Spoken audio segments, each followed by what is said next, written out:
All right, so this is a quick overview of part writing, is what we're going to go over today. When I say part writing, that basically just means how we're writing out our accompaniment in four parts. So we do typically 4-voice part writing is what it's called.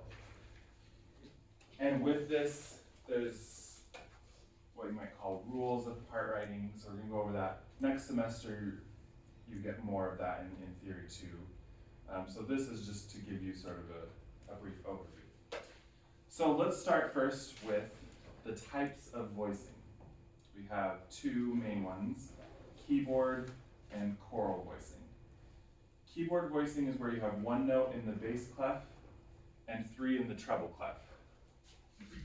So if I had, let's say, just a C major chord in keyboard voicing, I might have that in the bass clef, a C, and then in the treble clef, I would have 3 notes. Okay, they call this keyboard voicing because it's meant to be played on a keyboard where you can have 1 note in the bass with the left hand, and then the 3 in the right hand. Okay, if I wanted to go from here to so this, if we're in C major, this is our 1 chord. If I want to go to our dominant chord, I could go something like this. Okay, so I still only have 1 voice in the left hand, 1 part in the left hand, and 4 in the right hand. So it would sound something like this. First chord, and then the dominant.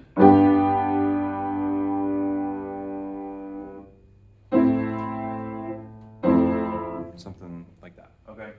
So that's our keyboard voicing. Now, with this one, the pitches in the right hand are always basically as close as possible. We wouldn't have something like this.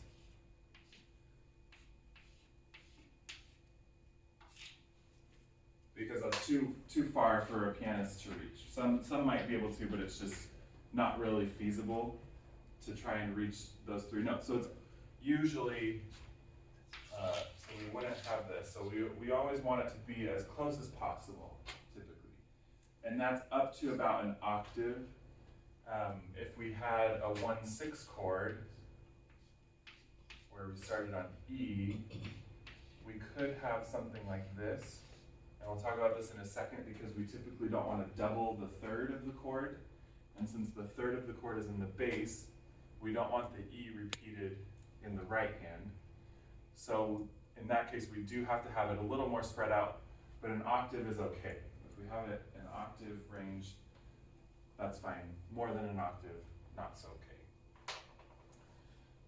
All right, other thing about this voicing, as you can see what I've done here, the stem, I guess the bass clef, it can go actually how it always has. So depending on if it's above or below the middle line, it can go up or down. With the 3 notes in the right hand, you just beam them all together, put the stem so it kind of connects all the notes. And depending on where they're at, if the majority are above the middle line, then the stem goes down. If the majority are below the middle line, then the stem goes up. So if we had a different sort of placement and we wanted something like this, okay, we have the majority above the middle line here, so we have 2 above and just 1 below. So our stem would go down, but it's still connecting all of them. We don't need to have 1 go down and the others go up or something like that. We'll get into that with choral voicing, but in keyboard voicing, we just connect them all. And that's that. So we don't need that. All right, so that's keyboard voicing. Next, we have choral voicing. Choral voicing has 2 notes in the bass clef and 2 notes in the treble clef. So in this style, there's 2 types of spacing. Now, so what is spacing? That's how the distance between the pitches of our chord. we have one called close spacing and one called open spacing. In close spacing, the three upper voices are as close together as possible. So, if we had, again, let's say a C major chord, this time I'm going to have 2 in the bass clef. I'll put our bass clef over here. And then 2 in our treble clef. The 3 upper voices are as close together as possible. So in C major we have the pitches C, E, and G. So they're as close together as possible. C, E, G. I don't skip any pitches of the chord. They're as close together as possible, just in the 3 upper voices. So we don't really care about the distance from the bass to the tenor, but from the tenor to alto and soprano, we want them as close together as possible. Now that's why, so I just used some terms from choir. So if you ever sung in choir, you're familiar with soprano, alto, tenor, bass. That's why we call this choral voicing, because it reflects what you would see or use in a choir. You have a bass part, a tenor part, alto, and soprano. So that's why we have 2 notes in the bass clef and 2 notes in the treble clef. That's choral voicing. And so this is close spacing. They're as close together as possible. Next we have open spacing, where a tone of the same triad can be placed between each adjacent pair of upper voices. So let me explain that. I'll keep this. We're still just concerned about the 3 upper voices, so we don't care too much about the distance from the bass to the tenor. But then, from the tenor to the alto, we skip a note of the chord. So from C, we would skip over E, and then our alto will be on G. Then from G, the next pitch of the chord would be a C, but we're going to skip that and go to an E, and that's where the soprano voice will be. So in open spacing, again, the definition here is that a tone of the same triad can be placed between each adjacent pair of upper voices. So now, because it's open, I've spaced them in an open spacing, I could, if I wanted to, place and pitch from the chord between any of these 2 voices. I could put a pitch here on E, that's part of the chord, or I could put a pitch here on C, that's part of the chord. Okay. So another way of thinking is we're just skipping a note from the chord and going to the next one up. So if I had this spacing, and then let's say I wanted to go to our dominant chord,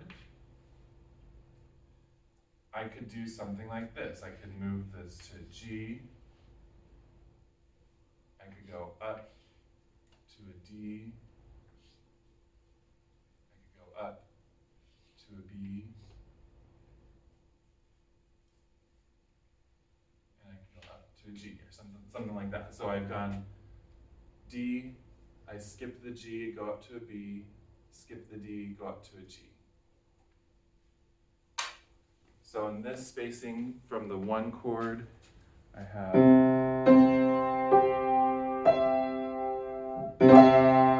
to 5.